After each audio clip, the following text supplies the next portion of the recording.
Hold your horses where they stand, sir, or you will all four be drowned inside the quarter hour."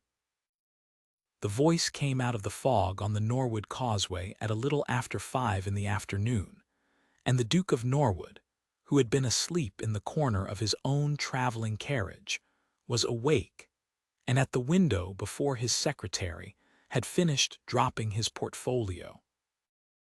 There was a lantern swinging in the white air, perhaps 10 yards ahead, and under it the smallest figure he had ever seen block a road. A girl, a woman, he corrected, though she could not have weighed 8 stone, in a man's oilskin coat cut down, and a pair of boots tied on with cord, hair plastered flat, mud to the knee, holding the lantern up in one hand and the leader's bridle in the other with the perfect calm of somebody who did that sort of thing daily. "Get down out of it," she said to Emery Vaughan's coachman, who was 40 and armed and twice her size. "Now, if you please. The road is under 3 foot of water from the second post to the hollow, and the packed gravel has gone from under it. You'll not see it because the fog is sitting on it. Feel for it with the pole in the boot, and you will find no bottom." "We came over it at noon," said the coachman. At noon it was low water and the wind was in the south. "It has gone round east this 2 hours, and it is bringing the spring tied up the gut behind you." She lifted the lantern a fraction higher. "You cannot go on, and in 20 minutes you will not be able to go back. So you will turn here, on the wide place, and you will follow me on the sheep bank to the hard ground, and you will walk your horses, and you will not put a foot off the bank on either side." Emery opened the door and stepped down into 6 inches of mud. He was a man not accustomed to being instructed, and he had spent 11 years learning that this was a defect rather than a privilege, so he only said, "How much time have we?" For the first time the lantern turned on him. He saw a thin brown face, a great deal of it dirt, and a pair of eyes that took in his coat, his boots, the crest on the carriage door, and his face in that order, and made no particular impression of being impressed. "12 minutes to turn," she said. 19 to be off the causeway. If you argue with me for 4 of them, we shall do it wet." "Then do not let us argue," he turned. "Cobb, turn the carriage. Mr. Dunnage, get out and walk and carry the box yourself. Madam, we are entirely at your orders." It took 9 minutes to turn in the fog on a road 11 feet wide, with the water already licking at the crown of it behind them, and it took another 18 to feel their way along a bank of packed turf 1.5 yards across, 4 horses and 5 men in single file behind a swinging light. Nobody spoke. Twice the girl stopped, held up her hand, listened to something Emery could not hear, and altered her line by a few feet. When they came off onto the hard shingle of the Sheepgate Road, the fog thinned enough to show, behind them, the whole of the Norwood saltings gone to flat silver water, with the tops of the causeway posts standing up out of it like the pegs of a broken instrument. Emery's secretary sat down on a stone and put his head in his hands. "There," said the girl, without any air of triumph at all. "Your left leader has cut her fetlock on the flint and wants seeing to. There is a farm a mile up with a barn. Good evening." She was turning away into the fog with her lantern, before he had understood that she meant to go. "Wait," he went after her 3 strides. "Your name?" "It does not signify, sir." "It signifies to me a great deal, since I own the road you have just pulled me off, and I have 4 lives in my keeping tonight that would have been on the bottom of that channel." He put his hand into his coat. "You will let me?" "No," she said, and something went hard in the small voice for the first time. "Not money. Keep your hand in your pocket, sir. If you must give something, give it to the Saltings Light. The oil is dear and the commission has not paid for it since Lady Day." And then she was gone, and there was nothing but white air, and the noise of water coming in over a mile of drowned grass. Emery Vaughan, 9th Duke of Norwood, had come north to close that light. That was the plain fact of the business, and he made himself sit with it in the parlor of the Sheepgate farm that night, while a farmer's wife dried his coat and his secretary shook. The Norwood Estuary Commission met 4 times a year in the long room of the Crown at Aldwych. Emery was its patron, and had attended twice in 11 years, which he now perceived to be the essential fact of the case. The Commission's business was the channel, the sea wall, the causeway, and the marsh light at the saltings, and its papers came to him in a neat abstract prepared by Sir Holly's Peak, who had chaired it since before Emery came into the title, and who had put it to him in April that the saltings light was an antiquated charge upon the fund, maintained by squatters of the lowest description, and had recommended its extinction and the removal of the Marsh cottages to make a new cut for the coal barges. Emery had signed the recommendation. There had been 11 papers that morning, and he had given it 4 minutes. "Mr. Dunnage," he said, "who is paid to keep the saltings light?" His secretary consulted, with wet fingers, the box he had carried a mile in the mud. "A Mr. J. Quill, your grace. £6 the year and the oil found. There is a note the Commission has had some difficulty. Sir Holly's writes that Quill will not present himself in person for the payment and sends a boy for it, and that the accounts of oil are irregular, and that the light is very likely not kept at all in the winter months. And the tide tables. We are furnished with tables for the estuary. Who computes them? More paper. They are printed at Aldwych, your grace, compiled and corrected by J. Quill of the Saltings. 3 guineas the year." Dunnage looked up. "Sir Holly's has often said that Quill's corrections are the only reliable thing on this coast, and that the packet masters will not sail on any other." Emery sat looking at the fire for a long while. "Tomorrow," he said, "we go out to the saltings." It was a hovel, and it was immaculate. That was the thing that undid him in the end. Not the poverty which he had expected, but the order. One long low cottage of turf and tarred board with its back to the dike. A stack of driftwood squared like masonry. A boat hauled up and covered. A wall of glass floats and lines.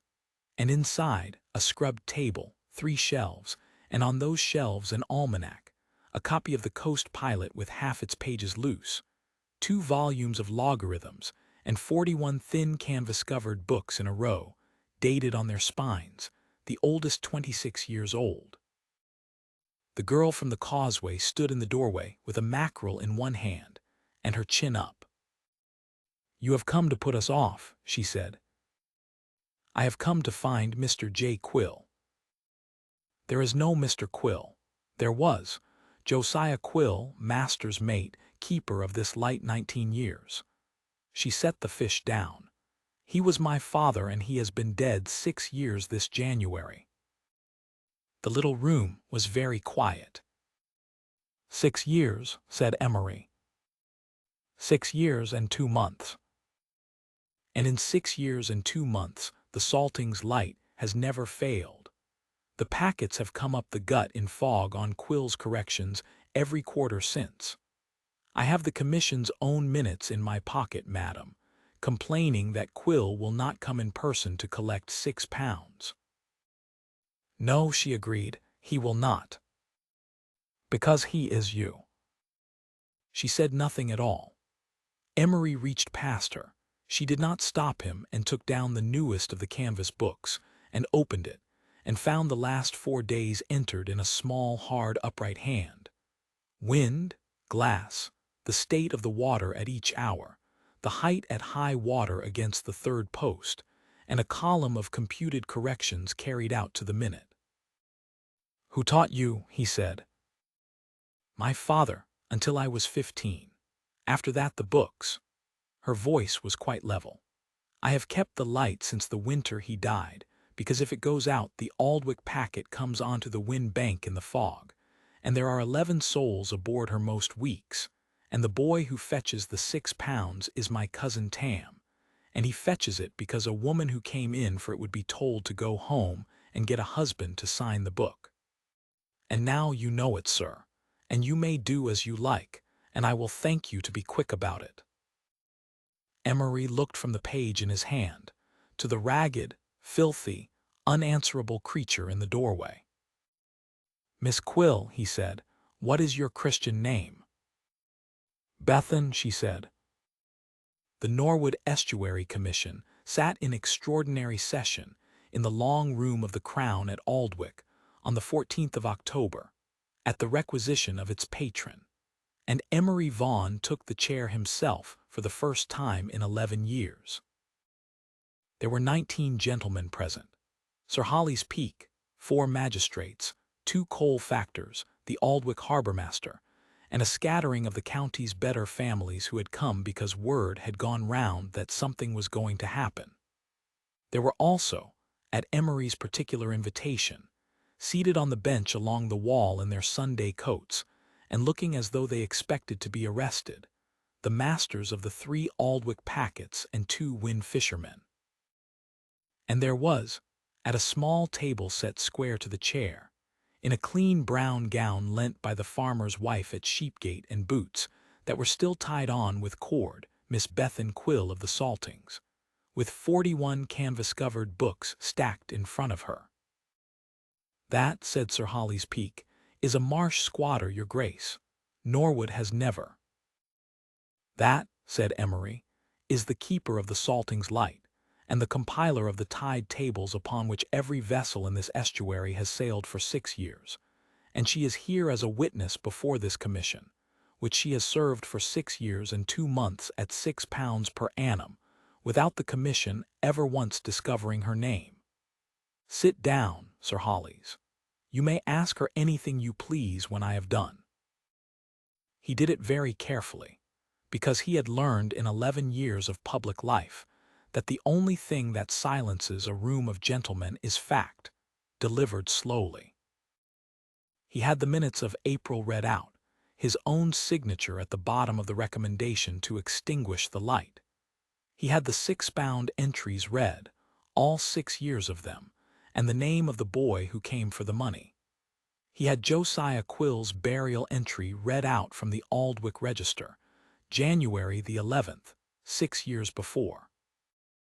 Then he turned the table over to the room. They tried her. He had known they would, and he had told her they would, and she had said, "Let them." The Aldwych harbour-master asked her the establishment of the port. She gave it. A coal factor, disbelieving, asked what the water would do at the second causeway post at 9 the following morning. She asked for the day's glass reading, thought for 11 seconds, and gave him a figure in feet and inches. He wrote it down with a smirk. He came back the next afternoon, having gone out at 9 o'clock to measure it, and told anybody who would listen that she had been within 2 inches, and that he would eat his hat. A magistrate asked, in the voice men use for a joke they expect to be laughed at, who had really done the sums.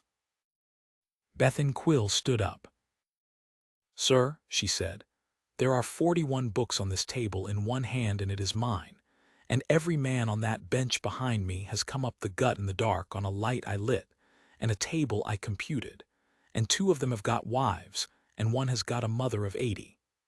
You may ask me anything you like about the water. You may not ask me who did the sums, because the sums are the only thing I have ever owned." Nobody laughed. The senior packet master stood up at the back without being invited, and said that in November 3 years, since he had come in at 2 in the morning in a fog you could cut, and the Saltings Light was burning, and he had a wife and his mate had 4 at home, and he had thought about it every trip since. And if the commission put that light out, he would say what he thought of the commission in the Aldwych paper. The commission voted, by 17 to 2, to continue the Saltings Light in perpetuity, to strike out the new cut through the Marsh cottages, to raise the keeper's salary to £22, to purchase the 41 journals for the fund at 50 guineas, and to appoint Miss Bethan Quill keeper of the Saltings Light and compute her to the commission by name, In the minute, in words. Sir Holly's Peak resigned. Emery accepted it in one sentence. "Well," said Bethan, on the steps of the Crown afterward, in the thin gold light of an October afternoon, looking as though somebody had hit her gently on the back of the head. £22. You are also owed 50 guineas for the books, and £11 4 shillings of oil the commission has not paid for since Lady Day, and I have told Dunnage to compute interest, at which he was extremely shocked. Emery put on his hat. "Miss Quill, I am obliged to go up to town on Thursday. Will you allow me to call at the Saltings when I return?" She looked at him sideways. "What for?" "To have the tide explained to me, principally." "You are a duke," she said. "You have not the smallest need to understand the tide. I signed a paper in April that would have put out a light and drowned 11 men on the windbank, because I gave it 4 minutes, and I did it in ignorance, and I called the ignorance being busy," said Emery. "I have every need to understand the tide. Also, I should like to see you again, and I am too old to pretend otherwise, so I have said it plainly." He called in November. He called in December twice, and brought a new coast pilot bound in calf with the pages sewn in properly, and a barometer, and a stove that did not smoke, and was told off severely for the barometer, which she said the commission ought to provide, and which she then set up in the window and checked 11 times before he left. He came in January, on the anniversary, and stood beside her in the wind at her father's grave, and did not say anything at all, which she told him afterward was the best thing he had ever done. By February, the county had begun to talk, and by March it had begun to talk very loudly, and in the last week of March, his Aunt Lady Marchbourne came from Bath expressly to say what everybody was saying, that the Duke of Norwood had been seen 4 times at a turf hovel on the Marsh, that the creature was a squatter's daughter who went barefoot, that there had been dukes at Norwood for 200 years, and that Emery might amuse himself as he liked, but he could not possibly marry it. "Her," said Emery. "Her name is Bethan Quill, and she is a fellow of no society and a member of no board, and she has saved more lives on this coast than every man in your acquaintance put together, mine first. I intend to ask her on Friday. She will very likely refuse me." "Refuse you?" "She has a light to keep. It is the only thing that has ever been hers, and I am the man who nearly put it out." He picked up his gloves. "I have thought about very little else since October, and I have concluded that if she says no, I shall have deserved it and shall go on calling." She did not say no, but she did not say yes for 11 days. He had asked her on the sea wall in an east wind badly, without a single one of the sentences he had prepared, and what he remembered afterward was that she had looked out at the water for a long time and then said, "If I marry you they will take the light off me and give it to a man, and call it a kindness." They will not. The minute is in words in the commission's book in your name, and no board on this coast will strike it out while I live, and I have provided in writing that the salary and the appointment stand whatever your name becomes, and that the tables shall be printed as computed by Bethan Quill, whatever her name becomes, for as long as she chooses to compute them. He had held out the paper. "Read it. Argue with it. Dunnage has been in tears over the phrasing for a week." She read it 3 times there in the wind, holding it flat against her knee. "You would have me in that house," she said, "with your aunt and your pictures and 30 servants, and me talking about mud. I should like nothing so well as you talking about mud in that house." 11 days later, she came up the avenue at Norwood on foot in the rain, in the brown gown, and was shown into the library by a footman who never afterward forgot it, and said, "Yes, but I will be at the Saltings from the 1st of November to the last of February, because that is the fog, and you may come with me, or you may stop here and be comfortable." "I shall come with you," said Emery Vaughan, "and carry the oil." They were married at Aldwych in June, in the Seamen's Church at the top of the harbor, because she would not be married anywhere the packet masters could not walk to. There were 900 people in the street. The wind fishermen made an arch of oars. Somebody's grandmother threw a great deal of wheat. And every winter for 32 years, the Duke and Duchess of Norwood kept a low turf-end board cottage on the Marsh from November to February, and the saltings light never once failed, and the tables of the estuary were printed each year as computed by Bethan, Duchess of Norwood, keeper of the saltings, which the packet masters said was the finest name ever put on a tide table, and which her husband, who had learned at last to read a barometer, thought was very likely true.